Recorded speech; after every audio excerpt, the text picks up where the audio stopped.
Right now I'm about to give For some reason, everyone seems to think that I'm gay because I listen to Lady Gaga. And just to give a bit more context, last night I went to go see her for the third time in person now.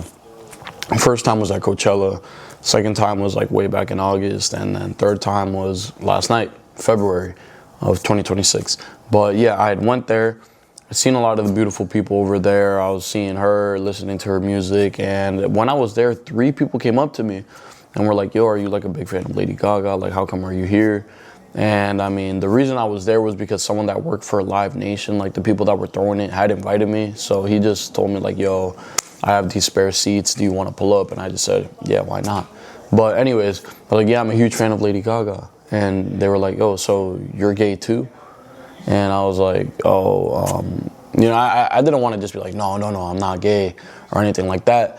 I was just like, nah, I'm not. But I'm just really curious, like, why was that like the automatic response? Like, why would me enjoy listening to her equate to me being gay? You know, I'm not really sure why that would be the case. I feel like on a broader point, I think music taste in general is something that a lot of people like to attribute to sexuality, which I don't think it has a direct correlation at all.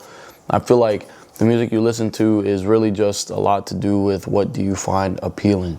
You know, do you find vocals more? Do you find just like melody, whatever?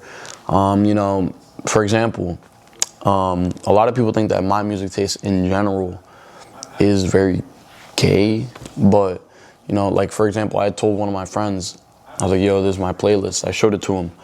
He said, oh, you like Melanie Martinez? And he was kind of just like smirking, looking at me. He like gave me an interesting look, and I'm like, damn, I can't even listen to Melanie Martinez anymore. I mean, at the end of the day though, guys, it's just funny looking back now, especially last night when those 3, I kid you not, those 3 people in a row asked me like, oh, I must be gay because I'm going to a Lady Gaga concert. And once again, much love and respect to the gay community. I love them a lot. I'm just not a part of it. But, you know, I have a lot of gay friends, a lot of gay people that I talk to every single day on my other platform, if you know, you know. And something that a lot of people don't realize either is that I grew up surrounded by a lot of gay people. You know, I have a lot of gay friends from literally like 1st or 2nd grade. You know, some of my closest friends were gay kids, and we were just messing around, like having a good time. And then I remember I just growing up, I ended up figuring out that they were gay, and I was like, oh, that's cool. It's not really a big deal. I never cared about it. I never judged them. So it led to me being very comfortable around the gay community.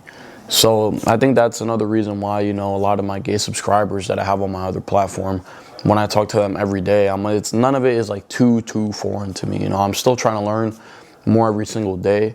But when it comes to like the stuff that they ask about, the way they speak, all that good stuff, I've never been afraid or intimidated or felt like I'm like a outsider. I always feel like, you know, I can relate to them very, very well. And I feel like gay people do have this superpower where they can tell when someone may have a slightest bit of tiny prejudice against them in their mind. Where like even if someone tries to act chill, but like they still kind of think something negative about the community in their head, like they can pick up on it like that.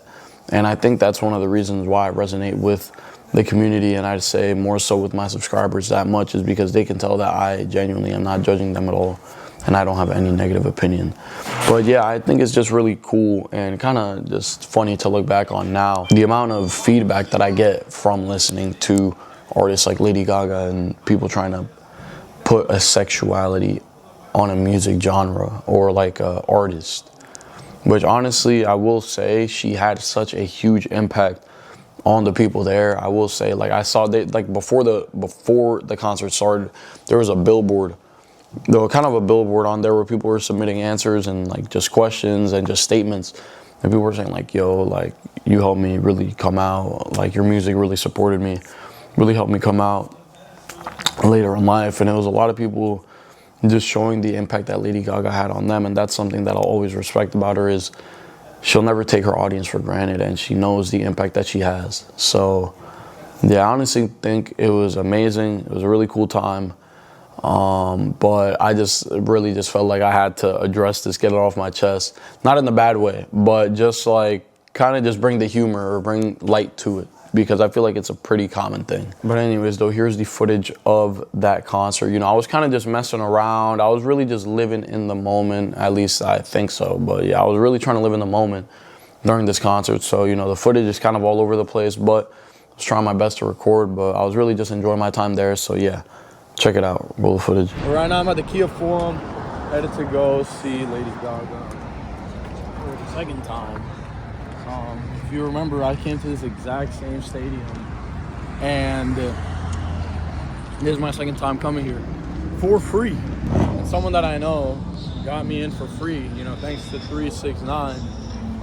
You know, it's really cool experience. You know, I don't know, I guess I'm here, I found myself back here, but honestly, checking out the inside, it's pretty crazy, but I'm about to go interview a bunch of people over here. Hoping to include some of it in the video. Let's see what happens. You know, I see a lot of people with really cool outfits. You know, I saw a guy with like a corset on. They had to like tie it into like a bow tie, and he had like a corset on, something like that. I was pretty amazed by it. Like, how does he fit into such a small thing? All right, so yeah, we're just seeing a lot of people here. I'm just trying to interview some people, but honestly, my second time here, so I'm pretty hyped. I guess people are walking in now. Good look, we got some nice outfits there, you know, crop top. We got people with like, I think they got like a pride flag on. All right, so I just got to the venue, I guess in front row. I mean, I don't know, I thought I was gonna be all the way up there.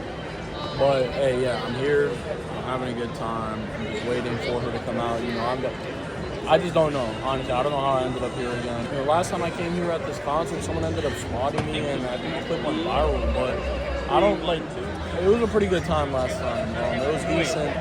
I enjoyed a lot of the songs. My favorite song, Judas, the whole that song, you know, stuff like that is really cool. I think she starts in half an hour, 30 minutes, she should be out, and then boom, let's get all the songs out, and then you can go home and go to sleep.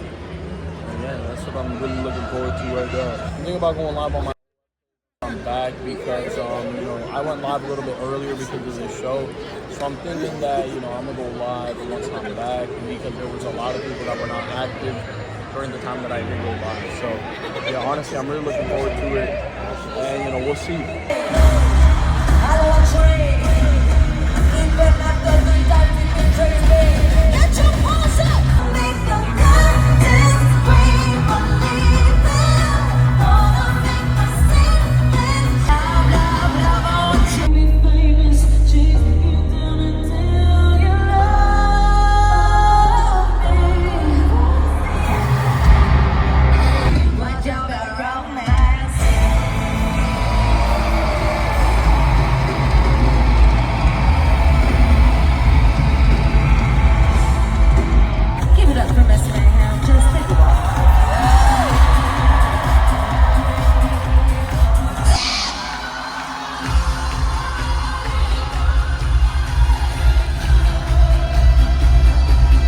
So, okay, that wraps up the show, Lady Gaga. It was basically the same exact thing that I saw back in August, same exact stadium, same exact everything. I guess it was cool to see it again. But I think out of the corner of my eye, I saw someone spotted me, but I don't know. I think someone might have just been recording in my direction, but I'm not sure if they were recording me, but I guess we'll see on TikTok. But honestly, it was cool. I can barely hear anything now. 6 o'clock when I left to there. 11:41 now. So yeah, it was almost a 6-hour commitment. Heading back to the car now. Gonna get some food. Probably get something. I don't even know what. Maybe I'll do IHOP or something. You know, I don't know, but I'll see. And now that you've seen that, just for some extra context, I was there for like 6 hours. I'm not gonna lie, like my brain was pretty fried afterward, not because of anything bad, but it was just a lot of people, you know. I can't be around too many people for too long or I end up fried. But yeah, I was really just in the moment, enjoying the music, enjoying everything that was there. I had some popcorn, all that good stuff. And then eventually just ended up going home after those 6 hours. And it was cool. It was a good time. I wish I got a bit more footage, but I hope you enjoyed the footage that I did get. And if you are not subscribed yet, make sure to hit that subscribe button because I will be uploading every single week. You know, I do not have a set day yet when I will be uploading, but I'm hoping to upload every single week and, you know, for indefinitely because, you know, I really do enjoy making these videos and just having a good time with you guys. So, yeah, and at the end of the day, if you want to send me a message, get to know me a bit better, you should go to theparkerreed.com and send me a message there and click that link. Anyways, though, I'll see you in the next week of vlogs.